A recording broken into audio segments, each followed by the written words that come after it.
Bom, pessoal, eu vou resolver agora a atividade 2 do item 1.4 do livro de resistência, certo? É um probleminha envolvendo uma alavanca, tá? Essa alavanca ela tem um braço no qual são aplicadas duas forças, uma de 40 kN e outra de 20 kN. Essa alavanca está fixada embaixo no pino, numa articulação C, tá? Então quer dizer que essa articulação permite o giro, né? Permite que essa alavanca desça, tá? Só que em contrapartida nós temos aqui uma barra AB que está impedindo que essa alavanca, pela ação dessa força, venha girar. Então, quando eu aplico essas duas forças, tá? Eu vou ter aqui resistindo, eu vou ter uma força de resistência aqui nessa barra AB aplicada no ponto B, certo? E aqui embaixo nós teremos também, tá, uma força que vai impedir que esse ponto, que essa barra desloque, certo? Ela não impede, ela não impede aqui, não tem momento impedindo que essa barra gire, mas sim que ela venha a deslocar. O que está impedindo que ela gire realmente é essa barra B, certo? Então, é o seguinte, para nós resolver esse problema aqui, a gente precisa aplicar uma somatória de momentos, tá? Qual que é o momento em torno desse pino C aqui? Ele é zero. Por quê? Porque a barra está estática, ela não está girando. Então, se eu somar todos os momentos de força em torno desse ponto, o valor será zero, tá? Então, vamos analisar aqui. Somatória de momentos em torno do ponto C. Isso é igual, vamos ver aqui, nós temos uma força para baixo, tá? O que está provocando momento no sentido horário em torno do ponto C. Então é o seguinte, por convenção, eu vou adotar como sentido positivo o sentido anti-horário, certo? Se o sentido anti-horário é o sentido positivo, quer dizer que esse momento provocado por essa força de 40 kN, ele é negativo, já que em torno do ponto C nós temos um sentido horário, tá? Então nós temos aqui 40 kN, não preciso ainda transformar isso aqui para newtons, e sim só posso trabalhar aqui com os kilonewtons, tá? Multiplicado por... Pessoal, no livro tá 1,300, tá? Mas é uma notação inglesa, na qual a vírgula é usada para separar a milhar. Então é 1.300 milímetros mesmo, certo? Vezes 1.300, tá? A força de 20 kN também provoca um momento no sentido anti-horário, porque ela tende a fazer isso aqui com essa barra, certo? Então o sentido dela também é anti-horário. Perdão, horário. Em torno do ponto C, tá? Se ela é horária, também será negativa. Então nós temos aqui 20 kN multiplicada. Agora nós temos que distância que essa força faz. Qual é a distância da linha de ação da força até esse ponto C aqui? É 1.300 mais 1.300, o que dá 2.600, certo? O que mais nós temos aqui? Nós temos a barra B. Como eu disse, tem uma força aqui, ó, que impede o giro da barra B. Essa força eu vou chamar aqui de força AB, tá? Então, a força AB é o momento que segura essa barra no lugar, certo? Ela está sendo aplicada para a esquerda e a distância dela até o ponto C é de 2.600, tá? Notem que aqui o sentido, agora sim, sentido anti-horário. Se é anti-horário, positivo. Então, vou somar aqui mais a força AB, que eu não conheço o valor dela, multiplicado por 2.600. Tudo isso é igual a 0. Bom, então, eu vou jogar aqui essa parte aqui para o lado de lá da igualdade, certo? Assim, a força AB multiplicada por 2.600 é igual, já vou multiplicar isso aqui, 40 vezes 1.300 dá 52.000. 20 vezes 2.600 também dá 52.000. Era negativo, passou para o outro lado, positivo, certo? E esse carinha aqui está multiplicando, passa para cá dividindo.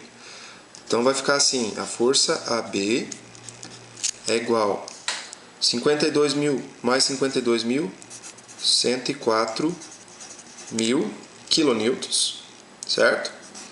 Vou até pôr aqui. Dividido quilonewton vezes milímetro, né? Porque são momentos, tá? Aqui, 104.000 quilonewtons dividido por 2.600 milímetros, certo? Então, esse milímetro vai cortar com esse milímetro, tá? 104.000 dividido por 26.000, certo? Dá 40 quilonewtons. Então, quer dizer que essa força aqui na barra AB é de 40 quilonewtons, tá? Bom, vamos entender aqui, ó. No pino C, nós temos duas forças. Uma força aqui, que impede a barra deslocar no sentido horizontal. Eu vou chamar de força em C, X, tá?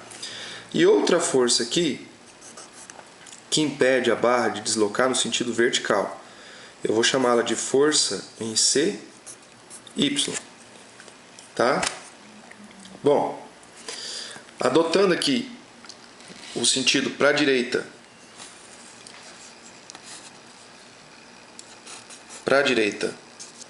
positivo, tá? E fazendo uma somatória das forças em X, o que nós temos aqui? O que nós temos de forças horizontais aqui, ó?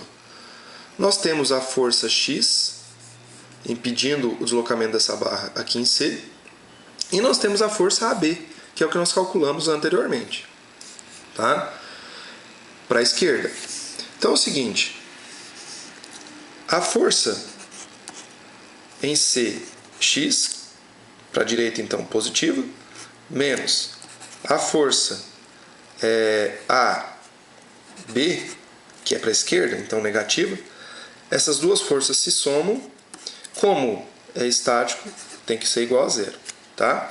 Esse valor nós calculamos. Aqui, 40 kN. Então, olha só, a força C horizontal, né, X, ela é igual à força AB, que por sua vez é igual a 40 kN.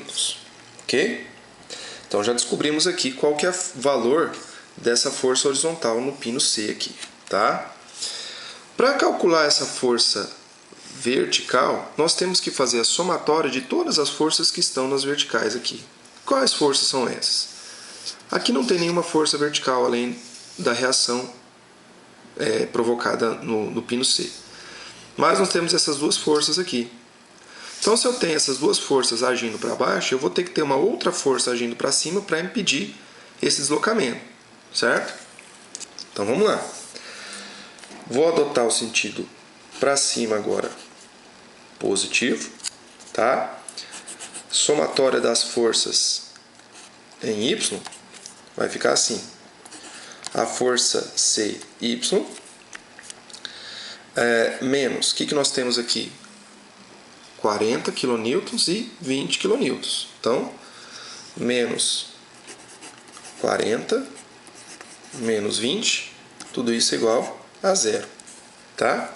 Então, força em C, Y vai ser igual a 40 mais 20, passou para o outro lado positivo, igual a 60 kN. Ok? Seguinte, moçada. O que eu faço agora com essas duas forças? Como que eu vou calcular aqui? Porque tudo isso, na verdade, o que o problema está pedindo mesmo, né? Ele quer saber aqui qual que é a tensão cisalhante nessa barra C aqui. Eu fiz uma vista lateral, tá? Como se eu estivesse olhando nessa direção, ampliei um pouquinho. O que nós temos? Um parafuso. O problema informa que o diâmetro dele é de 32 milímetros. Nele tem uma força, que é a força nessa barra aqui, tá?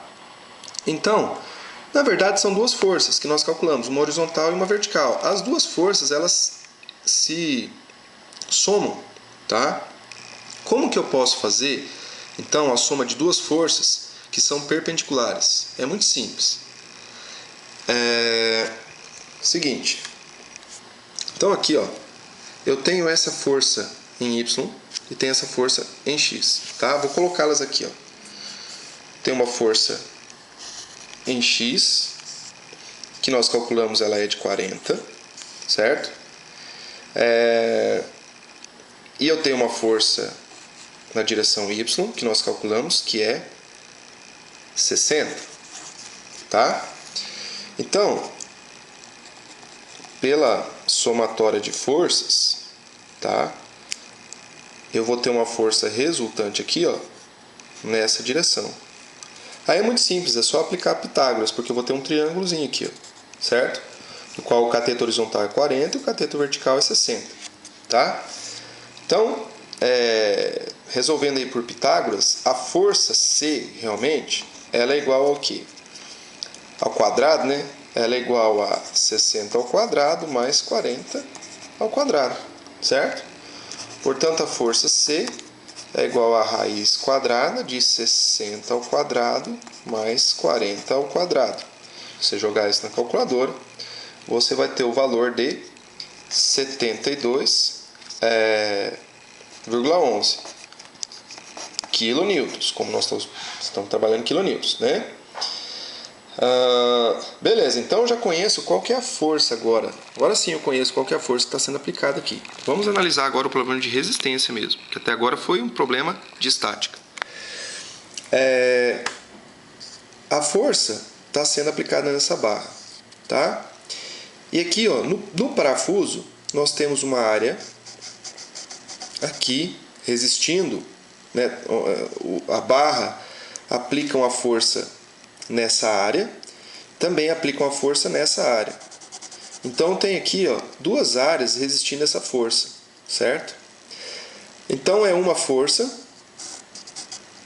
tá? Uma força C que nós calculamos e essas duas áreas resistindo. Cada área tem o diâmetro de 32 milímetros. Então nós temos que calcular não a área só de um lado, a área dos dois lados, ou seja, é a área vezes 2, tá? Então, como se calcula a área de uma circunferência, certo? A área da circunferência é igual a πr ao quadrado, tá? Π, qual que é o raio? O diâmetro é 32, então o raio é 16 ao quadrado, certo?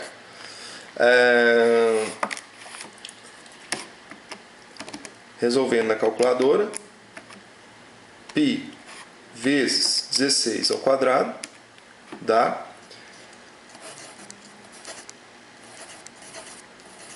804,24 milímetro quadrado, certo?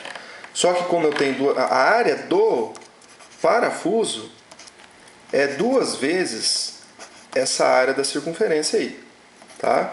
Então, 2 vezes este valor aqui, vezes 2, dá 1.608,49 milímetro quadrado. Então eu já conheço qual que é a área e qual que é a força. Agora sim, o problema de resistência. porque ele quer, na verdade, que o problema está pedindo, qual é a tensão cisalhante nesse parafuso. Então a tensão cisalhante é igual ao cortante dividido pela área, tá? O cortante nós calculamos aqui é 72 kN. Então, kilonewtons, né? 72,11 kN. Então isso aqui multiplicado por 1000 vai dar isso aqui, certo? Dividido por 1608,49 milímetro, certo? Se eu fizer essa continha, eu vou ter o seguinte resultado: tensão cisalhante é igual a 44,83 Newton por milímetro quadrado. Essa unidade, como eu já expliquei, em sala de aula, ela é o megapascal. Então, tensão cisalhante, 44,83 megapascal. Ok? Então, eu espero que vocês tenham entendido, tá? Nós resolvemos o problema estático, tá? E depois nos concentramos aqui no problema de resistência, calculamos aí a tensão cisalhante, tá? Até mais!